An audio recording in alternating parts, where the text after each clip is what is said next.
तो हम लोग फैक्टोरियल के बारे में पढ़ रहे थे। फैक्टोरियल में हम लोगों ने पढ़ा कि अगर किसी संख्या के बाद फैक्टोरियल लगाना है तो फैक्टोरियल लगाने के दो चिन्ह होते हैं। पहला, आप ऐसे कोई मार्क बना दीजिए, ये फैक्टोरियल होता है, या फिर आप एल बना दीजिए ऐसे, तो ये भी फैक्टोरियल का ही चिन्ह होता है।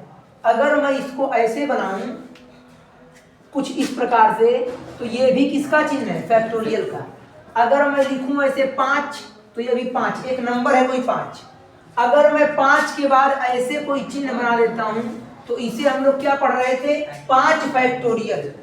कहीं कहीं फैक्टोरियल को इस तरह न लिख करके फैक्टोरियल को एक अलग तरीके से भी लिखता है। जैसे 5 लिखा हमने ऐसे कर दिया, इसे हम क्या पढ़ेंगे? 5 फैक्टोरियल। इसकी भी वैल्यू सेम वही होगी जो कि इसकी वैल्यू होगी। जैसे इसको हम हल कर रहे थे 5 गुणे 4 गुणे 3 गुणे 2 गुणे 1, वैसे ही इसे भी हम लोग सॉल्व करेंगे 5 गुणे 4 गुणे 3 गुणे 2 गुणे 1। सेम प्रोसेस रहने वाला है। मतलब ये कहिए या ये कहिए, दोनों बातें सेम है, इन दोनों में कोई डिफरेंस नहीं है। चलिए, तो फैक्टोरियल को दर्शाने के दो तरीके होते हैं। या तो आप किसी संख्या के बाद कोई भी नंबर हो ऐसे कुछ चिन्ह बना दीजिए, या फिर आप ऐसे लिख दीजिए। ये भी 5 फैक्टोरियल पढ़ा जाएगा और ये भी 5 फैक्टोरियल ही पढ़ा जाएगा। अब हम आते हैं कुछ महत्वपूर्ण चीजों के इसमें। जैसे मान लीजिए अगर कहीं लिखा हुआ है 13 फैक्टोरियल के पावर 4 में इकाई का अंक क्या होगा?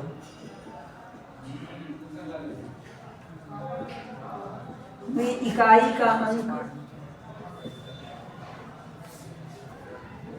क्या होगा? तो हम लोग पढ़ चुके हैं, अगर कोई संख्या 5 से बड़ी है, कोई भी संख्या 5 फैक्टोरियल है या 5 फैक्टोरियल से ज्यादा है, तो उनके जो इकाई के अंक मिलते हैं वो 0 मिलते हैं। तो 13 फैक्टोरियल 4 फैक्टोरियल से बड़ा है, मतलब कि इसके इकाई अंक में क्या आएगा? 0। तो इसका आंसर 0 क्या हो जाएगा? करेक्ट हो जाएगा। यहाँ तक की बात में कोई समस्या? चलिए इसे आप नोट कर लीजिए पहले। तो क्वेश्चन यहाँ पे लिखा हुआ है, ये क्वेश्चन सभी लोग ध्यान से पढ़ेंगे।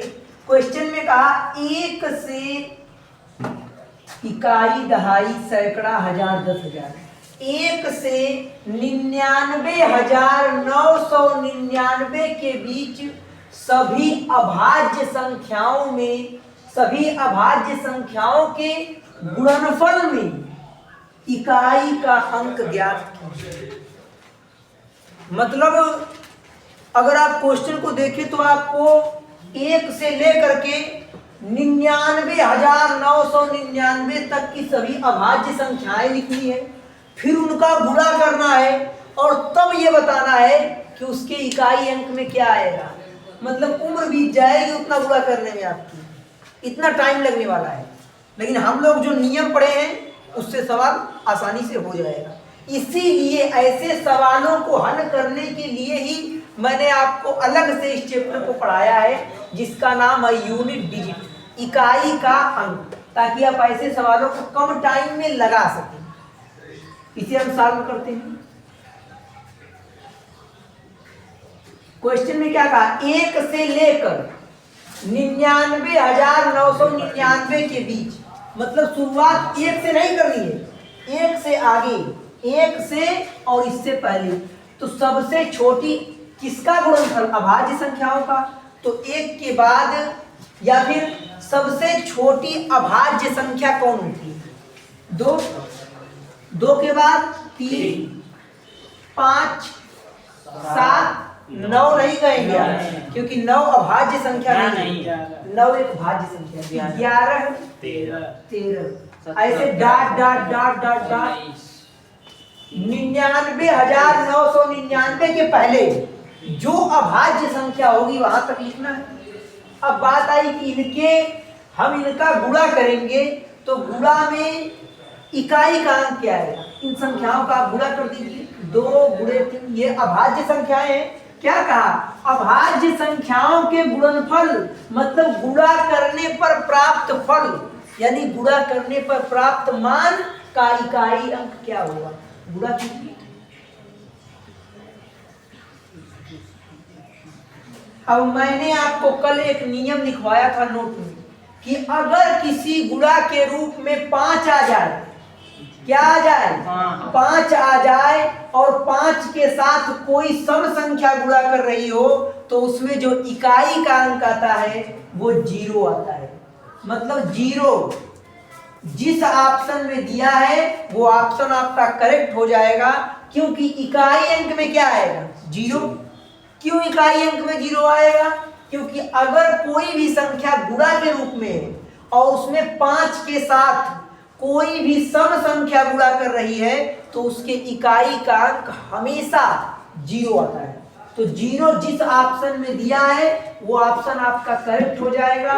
मतलब कि ऑप्शन नंबर 3 जो है ये करेक्ट हो जाने वाला। आप इसे नोट कर लीजिए। तो वो क्वेश्चन हम लोगों का सॉल्व हो गया। ये अगला क्वेश्चन ध्यान सब लोग देखेंगे। अगले क्वेश्चन में कहा है, जैसे क्वेश्चन मैं कई जगह से कलेक्ट करके लगा रहा हूँ, इसीलिए मैं प्रश्न संख्या यहाँ लिख नहीं रहा हूँ, बस प्रश्न लिख दिया मैंने, मतलब वो क्वेश्चन हो गया। ठीक, अब मैं ये नहीं लिखूंगा कि क्वेश्चन नंबर 1 है, क्वेश्चन नंबर 2। आप अपने हिसाब से क्वेश्चन की संख्या डाल दीजिएगा। मैं जो भी अच्छे लेवल के क्वेश्चन है वो आपको लगवा दे रहा हूँ। चलिए, तो अगला प्रश्न है 902 के पावर 2015 माइनस 87 के पावर 2014 में इकाई का अंक क्या होगा? मैंने आपको बताया, बेसिक नियम सबको पता है, 902 गुणे 902 गुणे 902 इतने बार लिखेंगे, फिर 87 गुणे 87 इतने बार लिखेंगे। जिसको हल करना बहुत ही मुश्किल हो जाएगा। हम लोगों का बेसिक नियम क्या कहता? Cyclicity rule. अगर इकाई के अंक में 1, 5, 6 और 0 हो तो इनके घात में कुछ भी दिया हो इकाई का अंक नहीं बदलता है। क्या ये 1, 5, 6, 0 में से कोई है? नहीं, ये 2 है। तो मैंने बताया अगर किसी संख्या में इकाई का अंक 2, 3, 7 और 8 हो तो इन सब पे साइक्लिसिटी रूल काम करता है। मतलब कि इन सभी में जो भी पावर दी हुई होती है उस पावर में हम 4 से भाग करते हैं, और पावर में 4 से भाग करने के पश्चात जो हमारा शेष बचता है उसी शेषफल को हम लोग इसके घात के रूप में लिख दिया करते हैं। यही किया जाता है। चलिए इसे सॉल्व करते हैं। ये 902 के पावर 2015 है। तो आप 2015 में भाग कीजिए। यहां मैं साइड में इसको सॉल्व कर देता हूं। 2015 में आप भाग कीजिए 4 से। 4 पंजे 20 हो जाएगा, कट जाएगा, 1 उतारेंगे भाग नहीं जाएगी, 0। 5 उतारेंगे, 4 तियां 12। कितना शेष बचा? 3। लास्ट में इकाई के अंक में 2 है, तो जो शेष बचा है इसी शेष को इसके पावर के रूप में लिख दिया जाता है। शेष कितना बचा है? 3। तो 2 के पावर हम लोग क्या लिख देंगे? 3। और जो इकाई का अंक आएगा वही इसको सॉल्व करने पे भी इकाई का अंक सेम आने वाला है। माइनस ये 7 आया तो 7 के पावर कुछ भी हो, साइक्लिसिटी रूल, मतलब 2014 में हम लोग 4 से भाग देंगे। 4 पंजे 20 हो जाएगा, कट जाएगा, 1 4 0 बढ़ जाएगा, 4 तियां 12 हो जाएगा, शेष कितना बचा? 2। तो 7 के पावर 2 हम लोग लिख देंगे, कोई समस्या नहीं। 2 के पावर 3 की वैल्यू 8 होती है और 7 के पावर 2 की वैल्यू 49 होती है। आप 49 में से यहां पे एक काम कीजिए, इस 8 को आप माइनस कर लीजिए। तो 49 में से 8 अगर आप माइनस करते हैं तो उस कंडीशन में ये 9 में से 8 जाए, 1 बचेगा और ये 4 हो जाएगा, 41। कितना बचेगा? 41। किसमें? माइनस में। अब ये जो है -41, इसके इकाई का अंक कितना आया? 1।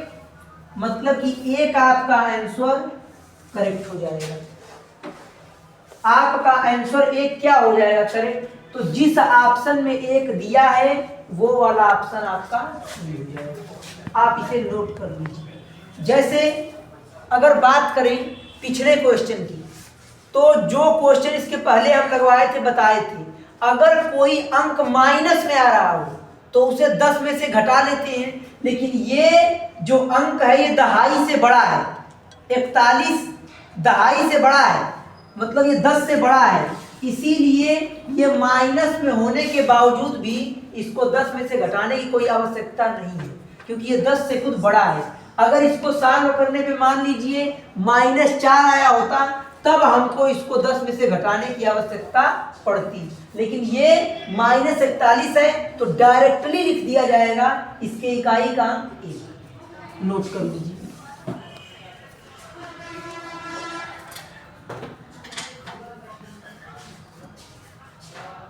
चलिए, तो अगला क्वेश्चन यहाँ पे लिखा हुआ है, सभी लोग ध्यान से देखेंगे। ये अगला क्वेश्चन है। क्वेश्चन में लिखा है 44 के पावर 44 फैक्टोरियल प्लस 99 के पावर 99 फैक्टोरियल के इकाई का अंक ज्ञात कीजिए। के इकाई का अंक ज्ञात कीजिए। आइए इसे सॉल्व करते हैं। ये लिखा है 44 के पावर में 44 फैक्टोरियल, ये लिखा है प्लस 99 के पावर में 99 फैक्टोरियल। मुझे आप एक बात बताइएगा जरा सा, अगर मैं बात करूं 4 फैक्टोरियल की, 4 फैक्टोरियल की वैल्यू होगी 4 गुणे 3 गुणे 2 गुणे 1। क्लियर है इतनी बात? अगर इसके मान की बात करूं 4 3 12 गुना 24 होगा। अगर मैं 5 फैक्टोरियल की बात करूं तो 5 गुणे 4 गुणे 3 गुणे 2 गुणे 1, मतलब कि 5 चौक को 20 3 60 गुना 120 होगा। मतलब कि जो 4 से बड़ा फैक्टोरियल होगा वो 4 से विभाजित होगा, क्योंकि 4 से बड़े फैक्टोरियल में गुणा के रूप में 4 आएगा। जैसे ये 4 से बड़ा फैक्टोरियल है ना, अगर मैं इसमें 4 से भाग देता हूं तो क्या ये पूरा पूरा कट जाएगा? मतलब निष्कर्ष निकल रहा है। निष्कर्ष क्या निकल रहा है यहां से, मैं फिर से एक बार आपको समझाता हूं। जैसे ये 5 फैक्टोरियल, वैल्यू क्या होगी? 5 गुणे 4 गुणे 3 गुणे 2 गुणे 1। अगर मैं 5 फैक्टोरियल में 4 से भाग देता हूं, किससे? 4 से भाग देता हूं, तो क्या ये भाग पूरी पूरी चली जाएगी? तो हाँ, ये भाग पूरी पूरी चली जाएगी, क्योंकि जो भी 4 से बड़ा फैक्टोरियल होगा वो ये कन्फर्म है कि वो 4 से डिवाइड होगा। क्या होगा? 4 से वो डिवाइड होगा। देखिए पूरा पूरा कट गया। लेकिन अगर वहीं मैं 4 से छोटे फैक्टोरियल की बात करूं, 3 फैक्टोरियल की बात करूं, तो 3 गुणे 2 गुणे 1, क्या ये 4 से पूरा पूरा कटेगा? तो ये नहीं कटेगा, क्योंकि इसमें कहीं 4 आया ही नहीं है। मतलब कॉन्सेप्ट की बात ये हुई, निष्कर्ष ये हुई कि अगर कोई फैक्टोरियल 4 से बड़ा है तो वो 4 से पूरा पूरा विभाजित होगा। अगर कोई फैक्टोरियल 5 से बड़ा है तो वो 5 से पूरा पूरा कटेगा। जैसे अगर मैं बात करूं 6 फैक्टोरियल की, तो ये 5 से क्या है? बड़ा है, तो ये 5 से पूरा पूरा कट जाएगा। कैसे? तो 6 फैक्टोरियल को सॉल्व करेंगे तो 6 गुणे 5 गुणे 4 गुणे 3 गुणे 2 गुणे 1 होगा। इसमें आप 5 से भाग देंगे तो कटेगा कि नहीं कटेगा? पूरा पूरा कट जाएगा। मतलब कोई भी फैक्टोरियल जिस संख्या से बड़ा होता है वो उसके पहले की हर संख्याओं से पूरा पूरा कट जाएगा। अगर 6 फैक्टोरियल है तो ये 5 से पूरा पूरा कट जाएगा। अगर 6 फैक्टोरियल है तो ये 4 से पूरा पूरा कट जाएगा। अगर 6 फैक्टोरियल है तो ये 3 से पूरा पूरा कट जाएगा। 6 फैक्टोरियल से छोटी जितनी भी संख्याएं होंगी ये इससे पूरा पूरा क्या हो जाएगा, कट जाएगा। आइए देखते हैं। सेम उसी प्रकार से ये 4 है,